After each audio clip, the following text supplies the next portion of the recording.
Happy Holi. কোথায় ছিলিস? লতার মা কই? কোথায় সে? আরে এই তো আমি।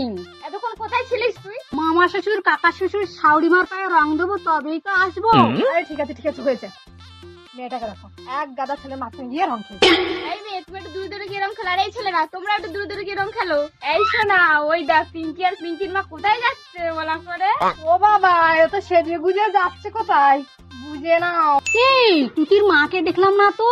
ও বাবা, দেখোনি ওর বাড়িতে তো একটা মদ্দা লোক ঢুকেছে ফল মিষ্টি নিয়ে। তো ওর বর কিছু বলেনি? ওর বর কি বলবে, ওর বর তো তারা পিঠে। জয় তারা। ওই দেখো মা মেয়ে চলে এলো সাদা ড্রেস পরে রং খেলতে। দেখাতে এসে কত বড় লোক, কত ডেরে সাথে। সোনাদি মান্তদি খাবে নাকি? কি খাবি তুই আমাদের লতার মা? ভাঙ এনেছি। এই আছে। চুপ চুপ চুপ চুপ। এসেছে হোলি এসেছে